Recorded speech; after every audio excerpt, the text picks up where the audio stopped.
আসসালামু আলাইকুম প্ৰিয় বন্ধুসকল, মই আমিৰ হামজা। আপোনালোকে চাই আছে ট্ৰু নলেজ টিভি। প্ৰিয় বন্ধুসকল, ৰমজান মাহ চলি আছে আৰু এইটো হৈছে কোৰাণৰ মাহ। এই মাহতে আল্লাহ ৰাব্বুল আলামিনে পবিত্ৰ কোৰাণ নাজিল কৰিছিল। আজি আকৌ আপোনালোকৰ সন্মুখত এটি বহুত ইণ্টাৰেষ্টিং আয়াত লৈ আহিছোঁ। কোৰাণৰ সূৰা জুমাৰৰ এটি আয়াত। প্ৰিয় বন্ধুসকল, এই আয়াত এটি সান্তনাদায়ক আয়াত। এই আয়াত গুনাহগাৰীৰ কাৰণে এটা আহাৰ চাকিস্বৰূপ। প্ৰিয় বন্ধুসকল, আমাৰ মাজত এনেকুৱা বহুত মানুহ আছে যিসকলে আমি বহুত বেছি গুনাহ কৰি পেলাইছোঁ আৰু ইয়াৰ পাছত আমি ভাবোঁ যে আমাক কি আল্লাই ক্ষমা কৰিব নে নাই। আনকি আপুনি দেখা পাব বহুত মানুহ এনেকুৱা আছে, যদি আপুনি কয় যে দিনৰ পথত ফিৰি আহক, নামাজ আৰম্ভ কৰক, আল্লাহৰ ওচৰত তৌবা কৰক, তেতিয়া তেওঁলোকে কয় যে আমি ইমান গুনাহ কৰিছোঁ, আল্লাই কি আমাক ক্ষমা কৰিব। এইসকলৰ কাৰণে এই আয়াতটো। আহক আলোচনা আৰম্ভ কৰোঁ। প্ৰথমে আয়াতটো মই তিলাৱত কৰি শুনাব বিচাৰোঁ আপোনালোকক। ইয়াৰ পাছত এইটোৰ অৰ্থ আমি জনাৰ চেষ্টা কৰিম, কি কৈছে আল্লাহ ৰাব্বুল আলামিনে এই আয়াতটো। আউযু বিল্লাহি মিনাশ শাইতানিৰ ৰাজীম। বিসমিল্লাহিৰ রহমানির রহিম। قل يا عبادي الذين أسرفوا على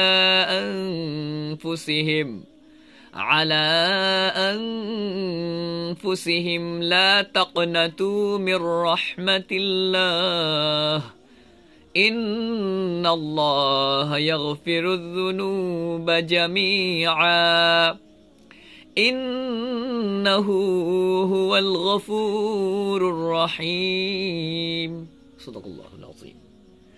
কিমান যে ইন্টারেস্টিং আয়াত। আহক ইয়াৰ অৰ্থটো জনাৰ চেষ্টা কৰোঁ। আল্লাহ ৰাব্বুল আলামিনে নবীজিক কৈ আছে, কুল ইয়া ইবাদিয়াল্লাযিনা আসৰাফু, হে নবীজি আপুনি কৈ দিয়ক, মোৰ বান্দাসকলক আপুনি কৈ দিয়ক, আল্লাযিনা আসৰাফু আলা আনফুসিহিম, যিসকলে নিজৰ ওপৰত জুলুম কৰিছে, নিজৰ ওপৰত অত্যাচাৰ কৰিছে, মানে গুনাহ কৰি কৰি নিজৰ ওপৰত জুলুম কৰিছে, ইছৰাফ কৰি পেলাইছে, খুব বেছি গুনাহ কৰি পেলাইছে। এনেকুৱা গুনাহ তেওঁ ভাবে যে তেওঁ ক্ষমাই কৰা নহ'ব, খুব বেছি পৰিমাণৰ গুনাহ, যেনে তেনে সৰু সুৰা গুনাহ নহয়, খুব বেছি ধৰণৰ গুনাহ কৰিছে।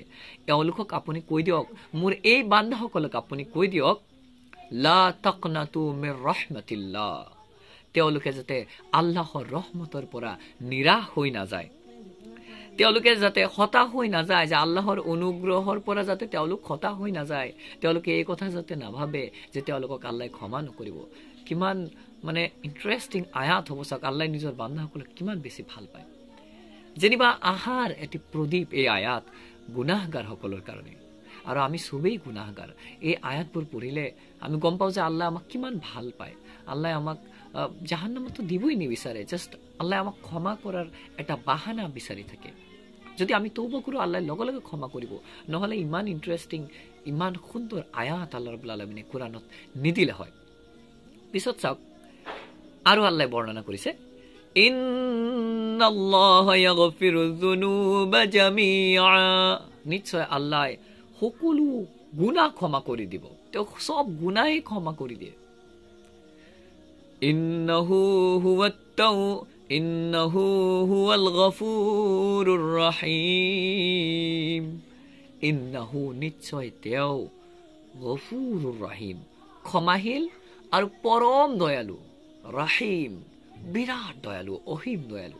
তো আপুনি যদি এই কথা কয় যে মই খুব বেছি গুনাহ কৰি পেলাইছোঁ, অথবা আপুনি যদি মনে মনে ভাবে যে মই ইমান বেছি গুনাহ কৰিছোঁ, আল্লাই কি মোক ক্ষমা কৰিব, এই ধাৰণা যদি আপোনাৰ থাকে, তেনেহ'লে এই ধাৰণা এতিয়াই পৰিত্যাগ কৰক। একচুৱেলি শয়তানে আপোনাক নিদিয়ে যাতে আপুনি আল্লাহৰ ওচৰত তৌবা কৰে, কাৰণ তৌবা কৰিলে আল্লাহ ক্ষমা কৰি দিব। আৰু সি যে ইমান দিন মেহনত কৰিছে, মানে আপোনাক বেয়া খায়াল আপোনাৰ দিমাগত দি যে এই যে গুনাহ কৰাইছে, আপুনি তৌবা কৰিলে চব ক্ষমা কৰি দিয়া হ'ব, তো তাৰ বহুত এটা ডাঙৰ লোকচান হৈ যাব। সেইকাৰণে তেওঁ নিবিচাৰে যাতে আপুনি তৌবা কৰক।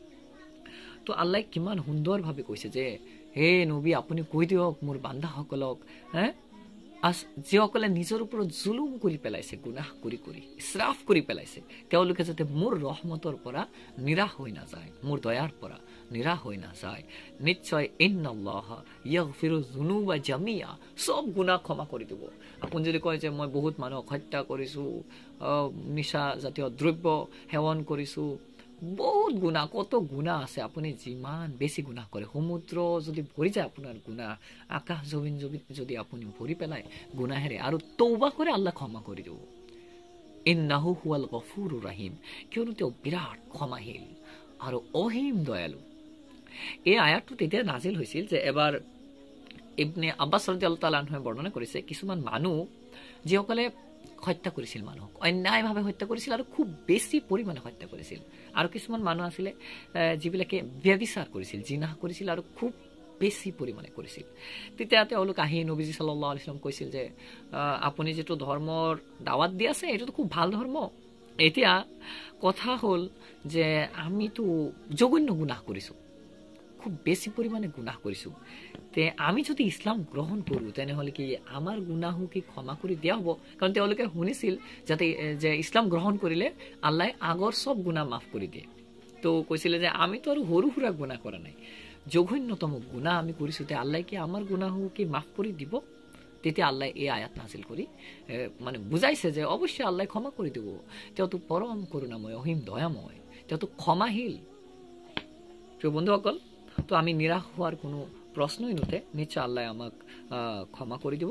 আৰু এইটো যে কাফিৰসকলৰ কাৰণে অকল এই আয়াত নহয়, যিসকল মুছলমান কিন্তু জানি বুজি বহুত গুনাহ কৰি পেলাইছে, কিন্তু এতিয়া ভাবি আছে যে আল্লাহে কি মোক ক্ষমা কৰিব, নিশ্চয় আল্লাহে ক্ষমা কৰিব। আল্লাহে যদি কাফিৰসকলক ক্ষমা কৰি দিব পাৰে, আপুনিতো ইমানদাৰ মুছলমান, আপোনাক কিয় ক্ষমা নকৰিব? অন্য আয়াতত আল্লাহে এইদৰে কৈছে যে আপোনাৰ সন্দেহ দূৰ কৰাৰ কাৰণে মই আৰু এটা আয়াত উল্লেখ কৰিব বিচাৰোঁ। আল্লাহ ৰাব্বুল আলামিনে এইদৰে কৈছে যে আলাম ইয়ালামু আন্নাল্লাহা হুয়া ইয়াকবালুত তাওবাতা আন ইবাদিহি ওয়া ইয়াখুযুস সাদাকাত ওয়া আন্নাল্লাহা হুয়াত তাওয়াবুর রহিম। যে আলাম ইয়ালামু আন্নাল্লাহা হুয়া ইয়াকবালুত তাওবা, তেওঁবিলাকে কি নাজানে? আলাম ইয়ালামু, সিহঁতে কি নাজানে যে আন্নাল্লাহা হুয়া ইয়াকবালুত তাওবা, যে আল্লাহ যে তৌবা কবুল কৰে, আল্লাহ যে তৌবা কৰিলে, কোনোবাই ক্ষমা খুজিলে যে কবুল কৰে, এয়া কি তেওঁলোকে নাজানে? তেওঁৰ বান্দা আন ইবাদিহি, তেওঁৰ বান্দাই যেতিয়া তৌবা কৰে, সেই তৌবা যে আল্লাহ কবুল কৰে, এইবিলাক কি তেওঁলোকে নাজানে?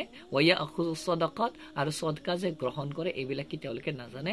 ওয়া আন্নাল্লাহা হুৱাত তাওৱাবুৰ ৰহিম, আৰু নিশ্চয় Anna, indeed, surely, no doubt, wa anna Allah huwa at-tawwabur rahim, নিশ্চয় আল্লাহ তওবা গ্ৰহণকাৰী আৰু ৰহিম, পৰম দয়ালু, তওবা কবুলকাৰী। তে আপোনাৰ তওবা অৱশ্যই কবুল কৰা হ'ব। তো প্ৰিয় বন্ধুসকল, এইটো ৰমজান মাহ চলি আছে, এতিয়া আমাৰ উচিত যে আমি সকলোৱে আল্লাহৰ ওচৰত তওবা কৰোঁ। আমি যিমান গুনাহ কৰিছোঁ তাৰ কাৰণে আল্লাহৰ ওচৰত তওবা কৰোঁ, নিশ্চয় আল্লাহ আমাৰ তওবা কবুল কৰিব। আল্লাহ ৰাব্বুল আলামিনে আমাক বুজাৰ তৌফিক দান কৰক আৰু আমাৰ গুনাহসমূহ ক্ষমা কৰি দিয়ক। এই পবিত্ৰ মাহৰ খাতিৰত আমাৰ গুনাহসমূহ যাতে আল্লাহে ক্ষমা কৰি দিয়ে, এই কথা কৈয়ে মই আজিৰ এই আলোচনা সমাপ্ত কৰিব বিচাৰোঁ। আকৌ দেখা হ'ব ইনশাআল্লাহ এক নতুন ভিডিঅ'ত। ৰমজান মাহ যিমান দিনলৈকে থাকে প্ৰত্যেক দিনাই এটা এটা কোৰাণৰ আয়াত লৈ আলোচনা কৰাৰ চেষ্টা কৰিম ইনশাআল্লাহ।